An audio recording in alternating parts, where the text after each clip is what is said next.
All right, Joe. Moving into the second to last tier, we got the contenders, the Jim Halperts, the ones that are the heir apparents ish. We got Luka at number 5, the Ant-Man at number 4, and Giannis at number 3. Joe, chef's kiss, blandish, or idiot sandwich? Chef's kiss. Yeah, of course.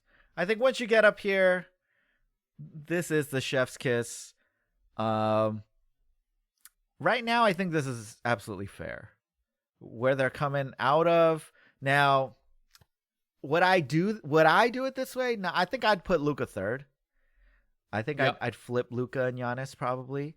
Yep. Given Giannis' situation, I think he finally asked for a trade. Look, guys, we told you this was going to happen. Like, just the way it's happening is just the way it's going to happen, and they're not going to trade him. They're going to try to trade him. They can't trade him. It's going to be a disaster. They got Miles Turner. Like what are they doing, dude? Like, what? What is this? Like, what are you doing here? This just makes no sense, right? And so this is a classic Jim. All right, Jim is just Jim. All right, no matter where Jim goes, Jim succeeds. All right, he makes the most of it. Right, he's very likable. Shrugs his shoulders, gives a little Jim look to the camera. Wherever he goes, he's gonna be fine. But all three of you guys, $1 million smile. The $1 million smile. You can't hate him. But sometimes it's just not the best situation. It's like sometimes you got a Karen and Karen's not the one, and it's just you're in Stamford, Connecticut. It's still fun, it's still fun, and it's still good, and it's gonna be fine, but it's not the best. And so that is all of these guys. Now, having said that, Luka's probably in the best spot, I think, of these three guys coming into the season. Ant is really making the best of it. Man, Giannis really makes the best of it. Like, they just really do whatever they can. But we've talked about Minnesota. I think they're capped. As crazy as it is to say, I know people think they can win a championship. I can't see it all coming together in Minnesota. The roster is just not good enough. And I don't think the organization is good enough to get the right guys. I mean, and what are they doing with Rudy? Julius Randle, credit to him, played amazing last season. Credit to Ant for pulling the best out of him. But he's just not the right guy. Don't have enough offense, not enough shooters. Naz Reid's too up and down. It's just like, I don't know. I can't see it happening. Luka, I don't think the Lakers have some kind of great roster. I just think it's enough.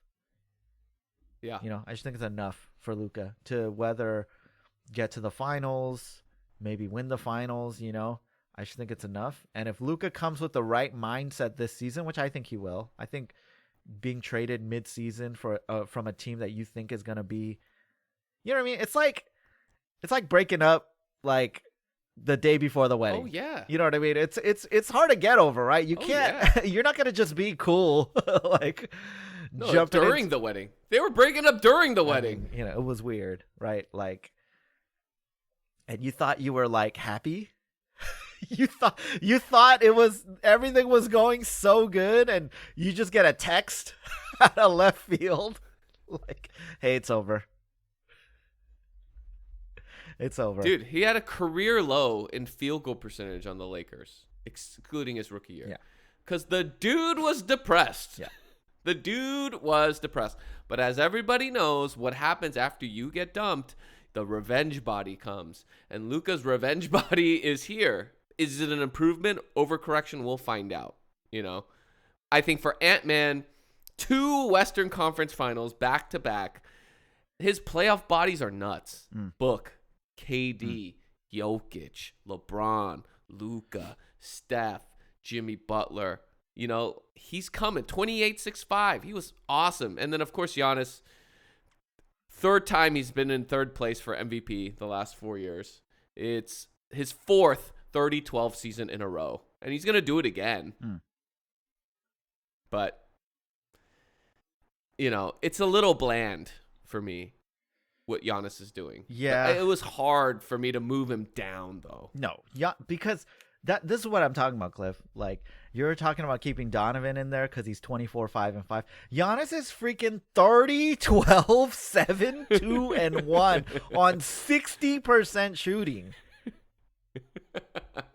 That's just like ridiculous. That's ridiculous. Yeah, it's monster. It's monster. It's beyond monster. I mean, 30, 12, and 7. And he plays defense, and he shoots 60% from the field. And when you watch him play basketball, you're like, oh, there's one guy playing out there. There's one man playing out there and a bunch of children. And the rest of these little putties. Yeah, exactly. There's one Power Ranger out there. Green Ranger's the only it's guy out Goldar there. and the putties. Yeah. You know what I mean? And it's like, yeah, when you see that, you can't. It's hard to not think, okay, I mean, there are other factors. There are other reasons this guy's not winning championships right now. And look at this dude playing next to him, and this other dude playing next to him, and this other dude playing next to him. Like, who are these dudes? I mean, at least he had Michael Jordan once every 5 games before when Middleton was there and he was good. But like now it's just there's oh my God. There's nothing. For people that don't understand that the current depth chart for the Milwaukee Bucks right now, Kevin Porter Jr. at the starting point guard spot. Gary Trent Jr. at the starting 2 guard spot. Kyle Kuzma at the 3rd spot. Giannis Antetokounmpo, of course, and of course your boy Miles Turner. And it's not just that. It's not just the names, but it's like, who constructed this roster? Like, it just doesn't match.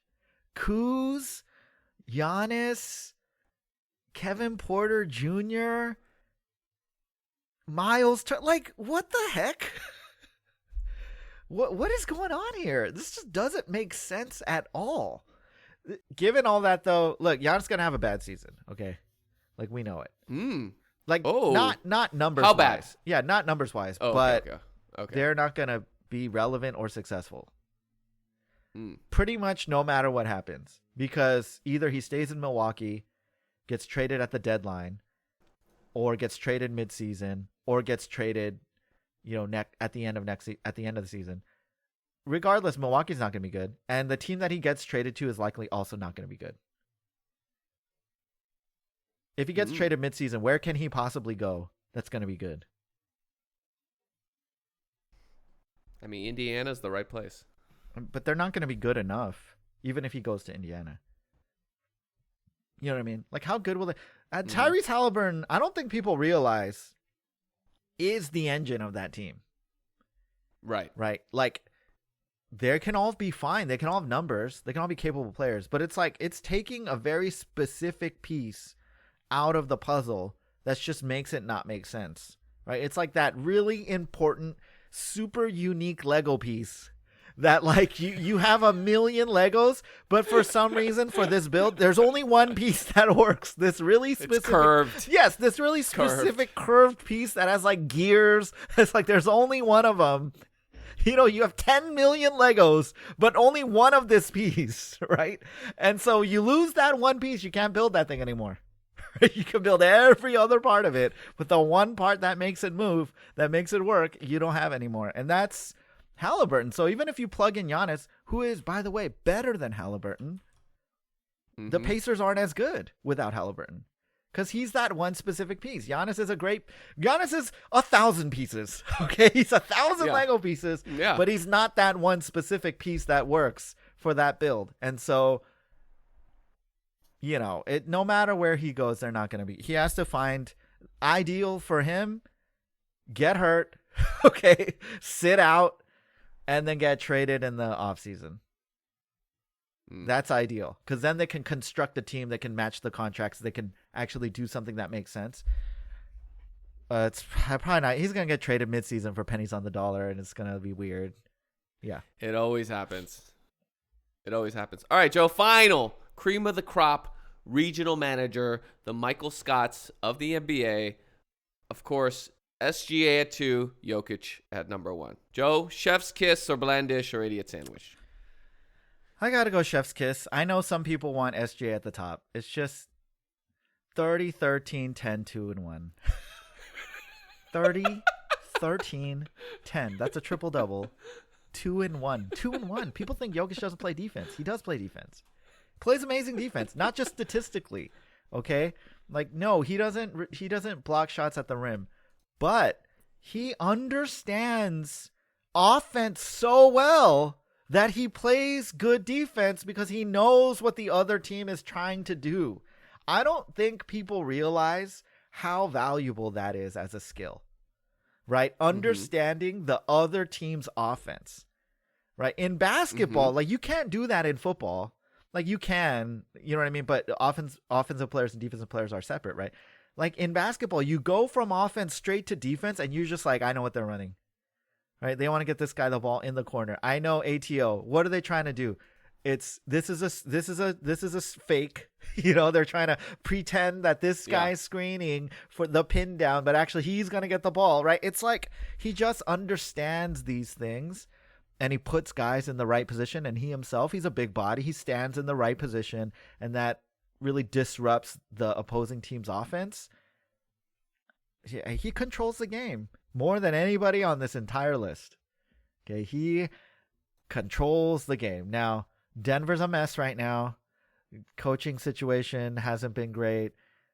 I mean, in terms of like personnel and how they're relating to coaches and how they're relating to GMs, and they had Michael Porter Jr. who just like went crazy in the summer saying all this crazy stuff online, doing podcasts, you know, and he's got his chance to just be a gunner out there. Look, I mean, roster construction not great, but when you watch the games, he's the best player in basketball. It's just plain and simple. He's the best player in basketball. SGA number 2, look, totally deserved, right? He is in the same level of Giannis, Ant, and Luka, but he just won a championship. All right, he just led a team to a championship, and he's 33, 5'6", 1'1", 52, 38. I mean, those aren't numbers to scoff at.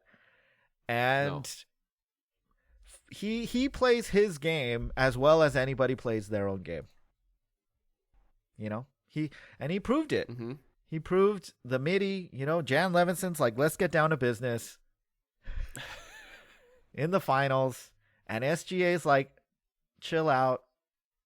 Awesome Blossom. You want an Awesome Blossom? Extra awesome? He's at Chili's. He's at Chili's. And Jan Levinson's like, what's the bottom line? And he's like, baby back ribs? He's like, did somebody say baby back ribs? I want my baby back, baby back, baby. I want my baby back, baby I want my back, baby back, baby back. Chili's Baby back rib. It's like people want to go. Analytics says no middies, right? And SGA says, nah, this is what we need. When we need a bucket, I get to my spot and I get fouled or I get a mid-range jumper. He proved it. Michael Scott's very competent, guys. He's actually a genius. When he's he's a crazy salesman. Yes. He is actually the best closer. Salesman ever. He's the GOAT salesman. He's the closer.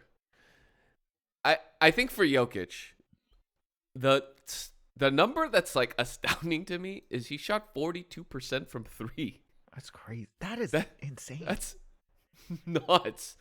nuts. If you look at the 2 other guys that averaged 30 points per game, you got SGA 38% from 3, and you got Giannis 22% from 3. Then you have Jokic 42% from 3. That is insane. 42%. I mean, and then he is, of course, top 3 in both in all 3 points, rebounds, and assists. Crazy.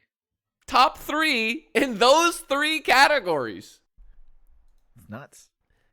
The names are very different, right? In points, it's SGA, Giannis, and then Jokic. In rebounds, it's Sabonis, Cat, Jokic. In assists, it's Trae Young, Jokic, Halliburton. He's in the top 3 with like 6 other guys in their respective categories.